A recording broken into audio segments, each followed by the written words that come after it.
What's going on, people? I've been away for quite a while. Sorry about that. Yeah, no specific reason, just a few, personal things going on. I wanted to rebuild my channel for a while. I didn't know what direction I want to take, and then I accidentally gave my Instagram away to a hacker, so I wasn't 23 Productions no more. So I had to rebrand, and I was just like, screw it all. Reboot the whole thing. Just like Xehanort wanted to reboot the world through Kingdom Hearts. Nice segue into talking about Kingdom Hearts Dark Road. We're getting it. Finally. It was delayed twice. And it's finally coming out. Allegedly. So they say. But do you really trust those elites, that run the media propaganda? Do you trust them? No. So I don't believe it. No, but I think it's coming out like the 26th.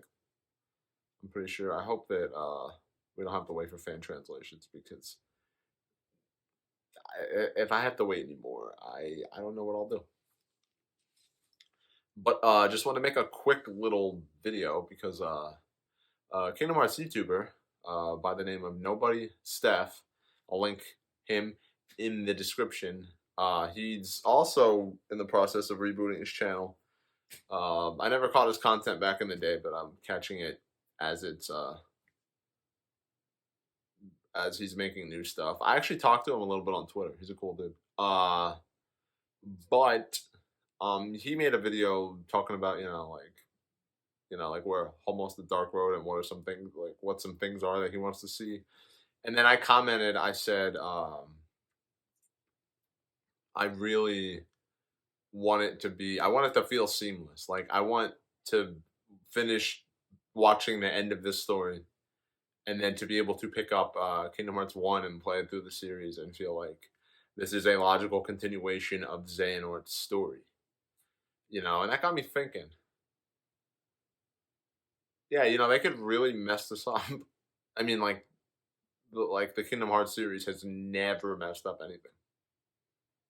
Ever. And they've stuck every landing 100%.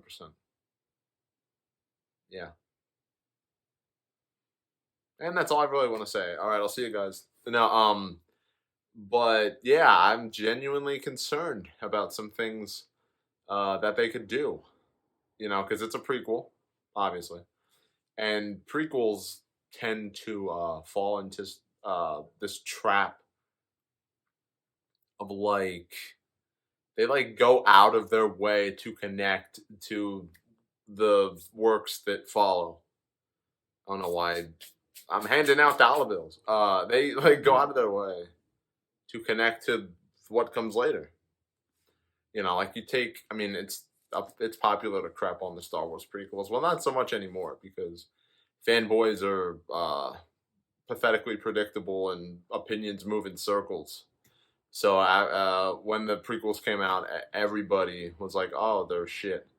And then the sequels came out, and then those same people and other people were like, "You know what? The prequels were actually really good." Like, this ain't that video. I'm not gonna make that video.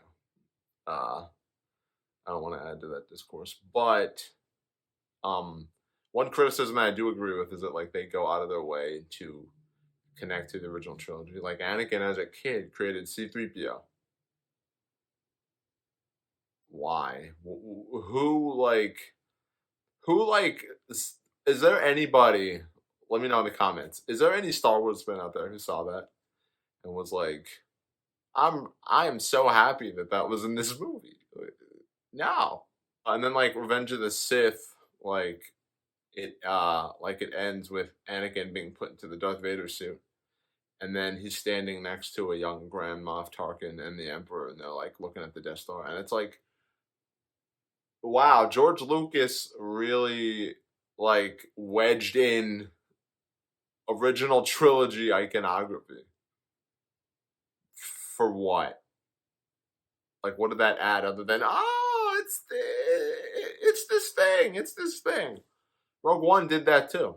They reshot a bunch of the movie just to make it feel more Star Wars and have a bunch of stuff that connects to all the Star Wars movies. It's I don't want that for Kingdom Hearts. I don't want a scene where like near the end, Xehanort's like, "Ah, yes, my friend Ericus is having the Mark of Mastery exam for two of his pupils. I'm going to attend." And then he like looks at the camera and he's like, "But no, no, no, I don't want to see how Xehanort goes bald. I don't want there to be like some big reason for why Xehanort goes bald. I'm good." Like he got old. He was an old man who was partially bald or fully bald, whatever. The end. Like I'm just worried that they're gonna do stupid shit like that because I love Nomura, and sometimes he also makes me want to run into a wall at Mach speed and try and freaking shove my head through it and just make a hole, like in like The Shining, when he like pops through through the bathroom door. um, yeah, like you look at I think like a prequel that did this pretty well for the most part. X-Men First Class. I mean, the continuity was fucked. Like they really fucked the continuity there. But like for like Charles makes like two jokes about him going bald or being bald, and it's funny because it's like, oh, he goes bald later. Okay, that's funny. And then they still do dumb stuff like Hank invented Cerebro, even though it was established in X Men One that Charles and Eric built it when they were young. Uh, but I mean, it was like it has him lose the use of his legs because he got shot.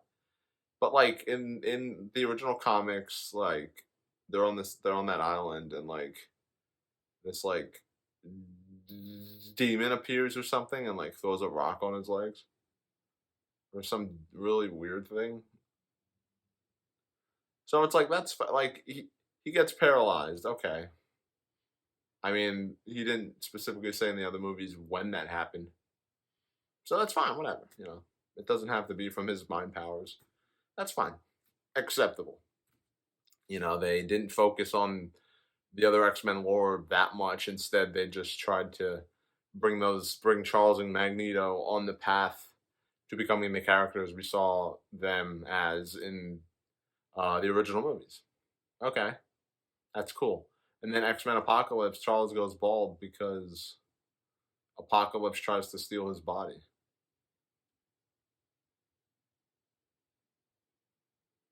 What?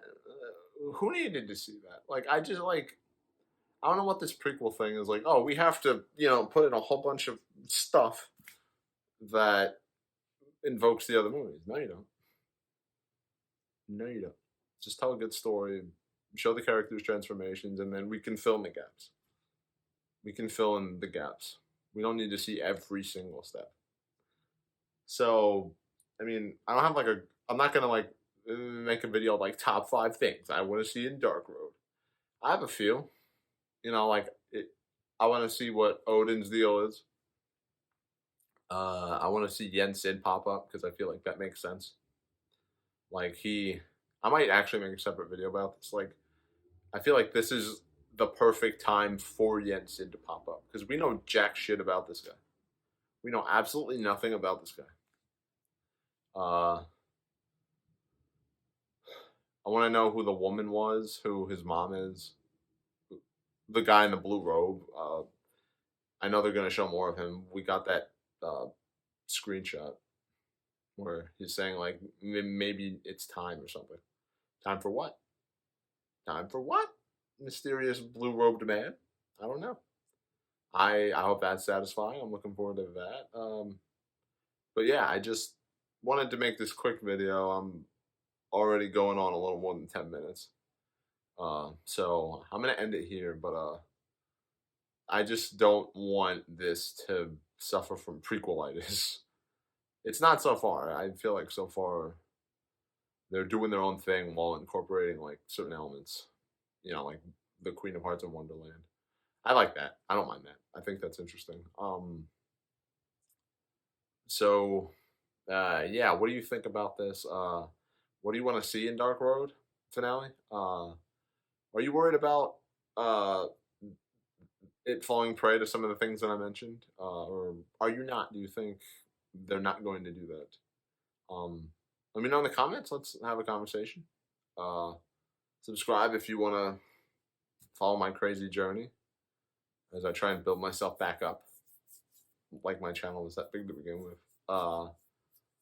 Yeah, thank you for watching. Have a good day or night, depending on when you watched, and I will see you in the next video.